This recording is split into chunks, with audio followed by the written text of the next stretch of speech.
When we settled on the title of this talk, few people could have realized how apt it would be when the time came. That is, how dramatically the world would be changing, how far-reaching are the implications for domestic and world order. I'm referring, of course, to the democracy uprising in the Arab world. It's been quite a spectacular display of courage, dedication, and commitment by popular forces, and it happened to coincide fortuitously with a remarkable uprising of tens of thousands of people in support of working people and democracy in Madison, Wisconsin, and a number of other U.S. cities still continuing. One very telling event took place on February 20th, in the middle of both of these uprisings. Kamal Abbas is a labor leader, one of the major labor leaders in Egypt, sent a message from Tahrir Square to Wisconsin in the name of the Egyptian labor organizations. It said simply, "We stand with you as you stood with us." Well, as I said, Abbas is a leader of the many years of struggle in Egypt for elementary rights. This uprising on January 25th didn't come out of nowhere. There's a significant background. Actually, the background is worth thinking about. As I'm sure you know, the January 25th uprising was initiated by a small group of tech-savvy young people who call themselves the April 6th movement.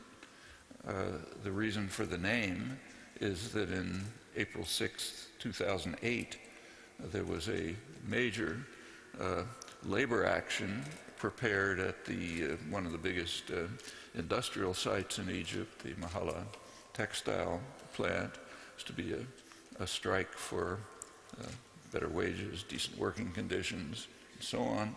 And it was to be in connection with a large solidarity actions. All of that was crushed right away by the dictatorship. Didn't have any resonance in the West, but remembered in Egypt. So that's the April 6th demonstration, non-demonstration, the name of the movement that started the January 25th uprising with its remarkable consequences.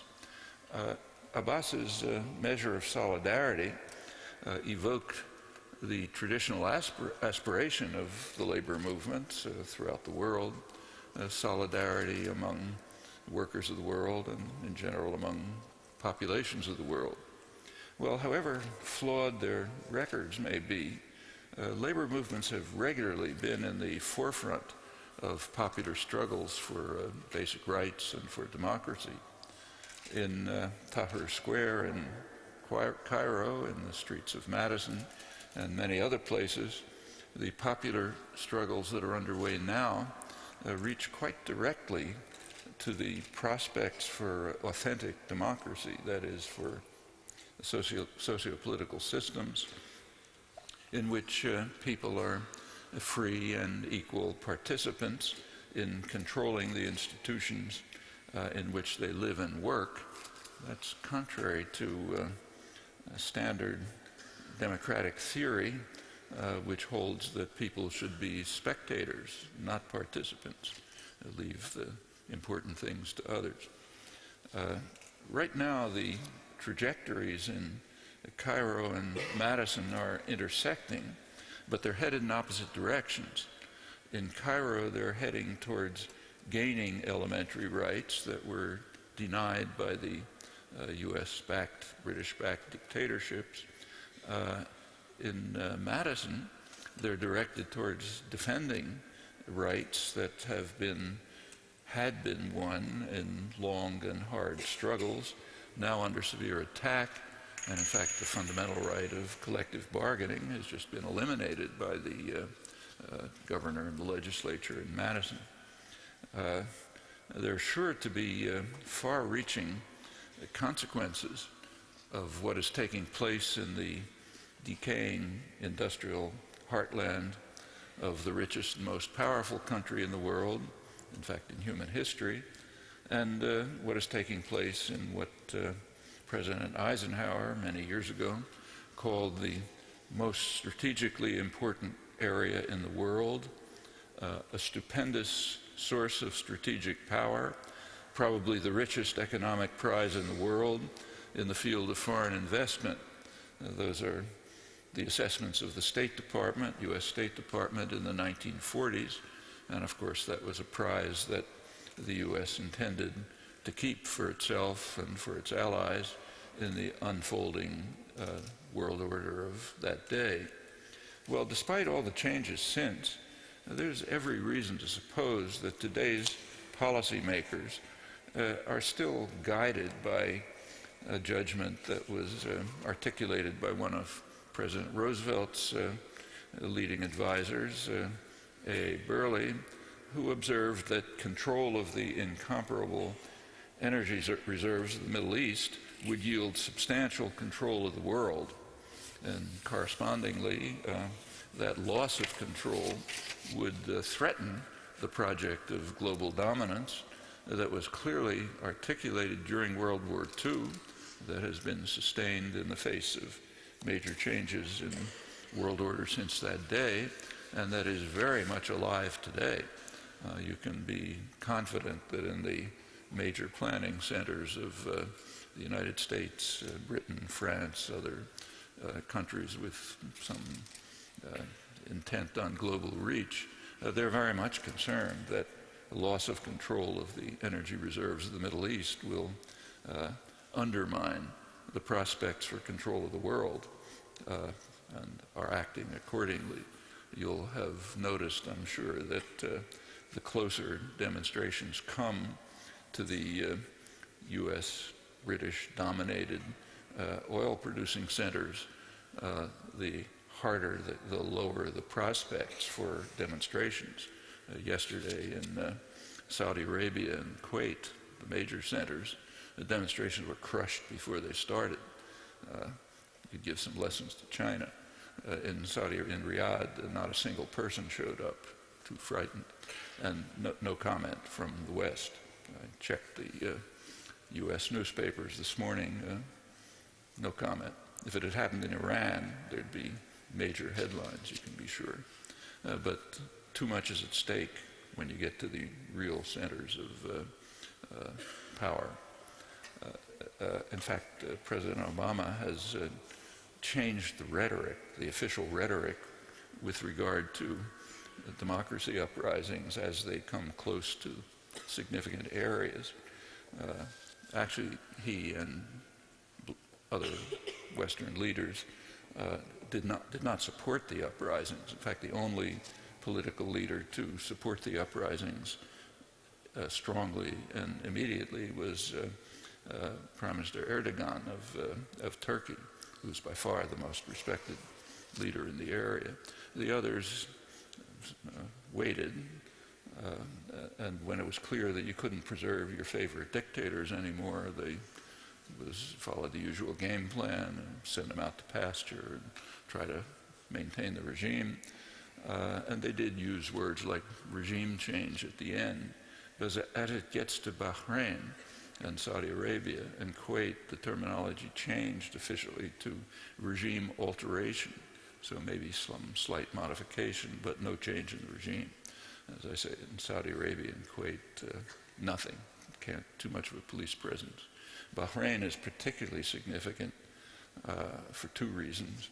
One reason, it hosts the U.S. Fifth Fleet, the major military force in the region. The other, which is even more significant, is that Bahrain has it's a Sunni dictatorship, but it has a majority Shiite population, and it's right across the causeway from Saudi Arabia, eastern Saudi Arabia, which is largely Shiite, and where most of the oil is. There's a kind of an accident of history and geography which has placed the bulk of the world's energy reserves at the northern end of the Persian Gulf, that region right there, which is overwhelmingly Shiite.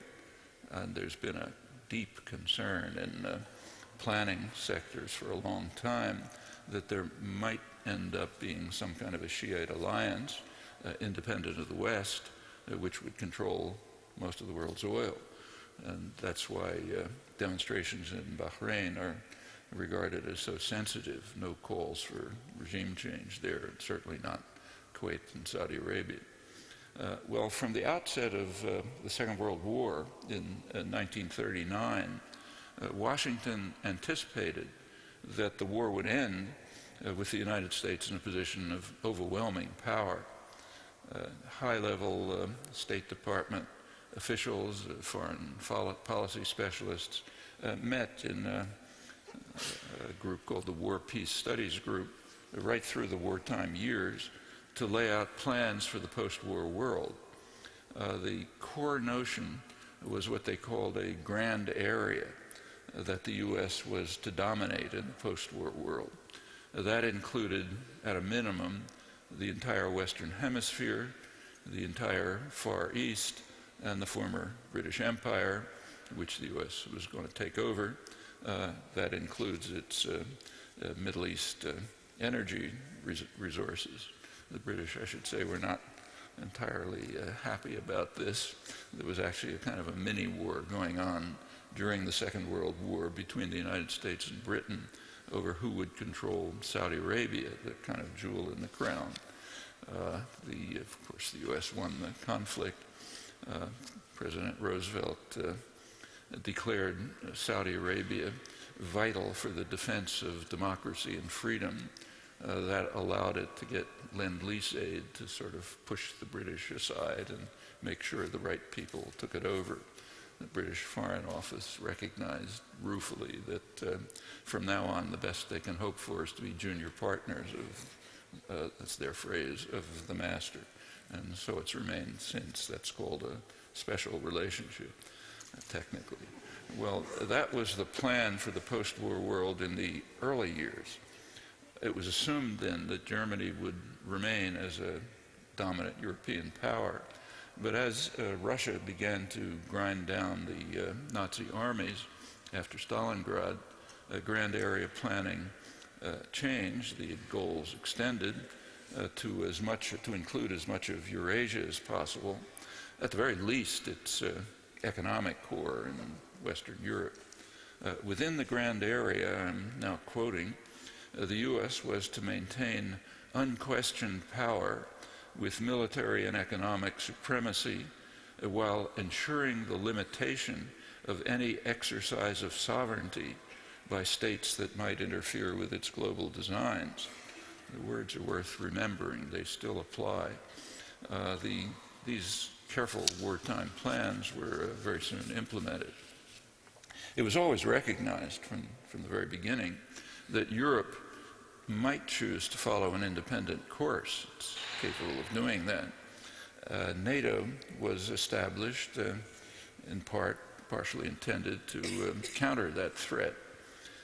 It's interesting to see what happened as soon as the official pretext for NATO ended in 1989.